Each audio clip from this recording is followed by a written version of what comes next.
Aurelio, entonces, allí la solidaridad de los españoles residentes republicanos te dan una mano y empezás a vivir en Montevideo. Ajá. Contame ahora entonces cómo empieza tu vida laboral y tu vida de afectos Claro, ya en Montevideo. claro, digo, ya estando establecido en una pensión, digo, ya era distinto.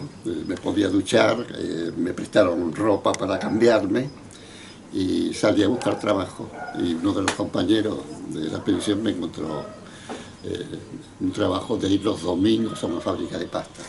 Pero solamente los domingos, precisaba trabajar todos los días. Total que como todo que no tiene oficio, yo no tenía oficio ninguno, terminas en la construcción. A cargar ladrillo y bolsa de Portland y terminé en la construcción. Pero claro, eso me permitió recibir un salario y empezar a vivir. En eso, dos muchachitos de apellido Malvar me conocieron y me ofrecieron si quería ir a vivir donde ellos... Es larga la historia esta, yo te la estoy abreviando. Si quería, porque yo contando, o sea, hablando con ellos, le dije que en la pensión, o sea, se me hacía complicado porque cobraba mucho y yo, mi salario no era tan grande. Dice, mira, nosotros vivimos en la calle Dante 1981 y ahí vivimos en un rancito de lata. Dice que, ¿En qué dirección? un galpón era. Dice, si querés, anda por allí, lo ves, si te gusta, te quedas. Y bueno, en ese interín yo encontré trabajo, por el diario, encontré trabajo en una fábrica metalúrgica que hacía heladeras. Y me lo dieron ese trabajo. Quedaba cerca de donde vivían ellos. Y cuando fui de tarde a decirle que estaba trabajando a 3 cuadras donde estaban ellos, dice, ah, bárbaro, dice, ¿te vas a venir? Digo, y miré, era piso de tierra, un primus para cocinar, y bueno, y ahí me metí. Y lo pasé bien. Digo, en ese interín, un día yo empecé a ir a Casa de España como joven. Fui a Casa de España, iba a Casa de España como iba todo joven a bailar. ¿Y qué pasa? En ese interín apareció alguien, pero una persona mayor. Y la que regenteaba la casa de España, Celia, dijo, muchachos, venga que aquí tenemos un problema. Y era un señor flaquito, pálido, que estaba sentado ahí. Dice, bueno, él se llama Lucio Navarro, estuvo en la Guerra Civil Española, termina de salir de Sembois, no tiene familia, no tiene techo, ¿alguien le puede dar una mano? Y claro, todos quedamos ahí. Y yo dije, paz, yo levanté la mano. Y dije, yo vivo en un lugar muy humilde. Y además hay otros 2 compañeros, 3 compañeros más. En el mismo rancho vivían 3 más. ¿Eh? En el mismo rancho vivían 3 más. Sí, digo, vivimos 3 más. Digo, creo que no va a haber problema, pero tiene que venir a ver si le gusta, pues muy... Aquello fue antes de ser ese galpón, era una especie de gallinero aquello. Digo, que venga y lo vea. Y el hombre se vino conmigo a las 2 de la noche y me dijo, mira Aurelio, no tengo dónde ir, me quedo. Y yo le di mi colchón para que durmiera ese día entre cartones. Le di el colchón. Y bueno, era un hombre delgadito, pálido, salía del Sembois. Me contó que había, como llegó un momento que no tenía para comer, había empeñado su máquina fotográfica. Me descubrí de que era fotógrafo. Total, que se quedó en casa, se recuperó. Luego encontró una compañera, se fue a vivir con ella y un día vino a casa y me dijo, mira Aurelio, no sé cómo agradecerte lo que hiciste por mí.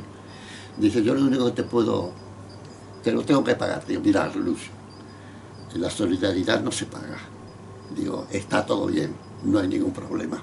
Dice, no, pero dice, tú sabes, yo soy fotógrafo, me dijo, te quiero enseñar la profesión. Y yo, fotógrafo, dije, no, déjalo, no, dices, el saber no ocupa lugar, dice, aprendelo. Total, que me hizo comprar una maquinita de segunda mano, una Kodak, y me hizo sacar fotos y luego la revelaba y decía, ve esta foto, está pasada de luz, esta está movida, esta tiene la distancia exacta. Y total, que empecé a sacar fotos. Y un día un tal Luciano Weinberger, que trabajaba, colaboraba con el diario Justicia, era órgano oficial del Partido Comunista del Uruguay Justicia. Te estoy hablando todo en esto, el año 53, te estoy hablando ya. Vino este hombre buscando un fotógrafo porque no tenían fotógrafo en el diario y no sabían cómo hacer para cubrir de tanto en tanto. Total, que vino un tipo sensacional. Luciano, luego hicimos una amistad como de hermano. Dice, mira, yo colaboro con el diario Justicia, precisamos un fotógrafo de tanto en tanto. Dice, ¿tú no te animarías a sacar fotos para nosotros? Y yo, mira, yo no soy fotógrafo, yo saco fotos ahí. Dice, pero no tenemos a nadie. Dice, servir no sirve. Acá nos vamos, Y empecé a sacar fotos así. Y así estuve 2 años colaborando. El partido cerraba la Justicia y nacía el Popular. Y ahí Enrique Rodríguez, senador de la República, fue además dirigente sindical, dirigente del partido y en su época dirigente del gremio del cuero, me dijo, mira, vamos a precisar que tú te dediques así. Tú tenés que dejar tu otro trabajo, estabas trabajando en la construcción todavía. Dice, dejarte.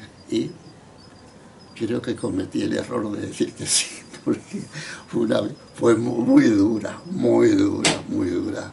El salario era muy bajo, muy bajo. Las horas interminables, eran 10, 15 horas por día. Pero me gustaba hacerlo, la verdad que me gustaba hacerlo. Ir a los frigoríficos, cuando salíamos al interior, a Bella Unión, cuando llegaba ese cañaveral, era meterme en el cañaveral y disfrutar de lo que hacía. Y me di cuenta que mi trabajo no es que sea importante, pero que tenía su importancia, reflejar en imágenes lo que hacía el trabajador, el hombre. Entonces todo eso me llegó al alma, se puede decir, y lo hacía con alegría. Y ahí, sacando fotos, durante 3 años fui el único fotógrafo, para cubrir cuánta cosa había. ¿Ya Justicia o el Popular estás hablando? Eso ya era el Popular. Nacía el Popular, o sea, Enrique Rodríguez me habló para ingresar en el Popular, y ahí ingresé en el Popular, dejé la construcción, empecé a trabajar ahí. Y bueno, fueron 3 años que estuve solo como fotógrafo, pero sacaba de todo. Y bueno, hasta que el Popular fue creciendo, precisábamos fotógrafos y empezaron a entrar también otros fotógrafos. Y ahí estuvimos. Luego, lógicamente, era un Uruguay, digo, los años 60, 70, fueron complicados. Digo, había una lucha permanente, o sea, la moneda uruguaya de gran valor se desvalorizaba, la carestía era tremenda, o sea, la lucha por mantener el salario, digo, era permanente, y entonces yo me encontraba, entonces hubo muertes, hubo conflictos, y nosotros cubriendo todo aquello, digo, naturalmente, en medio de una balacera, o sablazos, o bombas de gas. Digo, había que cubrir todo eso. Y bueno, lo cubríamos como podíamos. Ahora, claro, llegamos a ser conocidos. ¿Y qué pasó? La represión cuando era contra los fotógrafos, era más que nada contra los fotógrafos del Diario Popular, y entre ellos yo. De tal manera que en una de las tantas manifestaciones me golpearon tan fuerte que me fracturaron la mano. Digo, y gracias a que me cubrí la cabeza, porque el sablazo venía como para romperte la cabeza.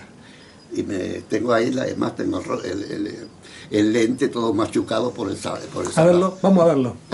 Tráelo. No, déjalo. Bueno. Entonces, digo, pero me fracturó la mano. Y bueno, y así fue nuestra vida. Y luego vinieron periodos más difíciles todavía. Estoy hablando del año 68, donde prácticamente Uruguay, con el gobierno del señor Pacheco Areco, durante largos periodos vivió bajo medidas prontas de seguridad.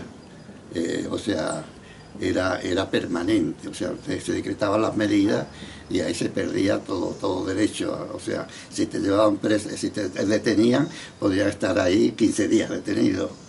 Y bueno, y así yo tengo escrito ahora un libro y hablo justamente de eso, donde yo, digo, por mi trabajo en el diario, conocí la seccional primera de policía, la segunda, la tercera, la quinta, la novena, la 15ª, la 19ª, detenidos, los calabozos de la cárcel central detenidos. Digo, pero luego te soltaban, vamos a entender. Pero, digo, fue así nuestra vida. Llegaba, o sea, en esa situación, luego vinieron las elecciones, muy complicadas, donde 3 meses después se supo quién ganó, las urnas estaban en el cilindro, que ya no existe, y ganó el señor, ¿cómo se llama? Bordaberry. Bueno, ahí la situación se complicó todavía más. De tal manera se complicó que ustedes deben saber que justamente en la presidencia de él vino el golpe del Estado del 73 y eso había que cubrirlo también, lógicamente. Entonces,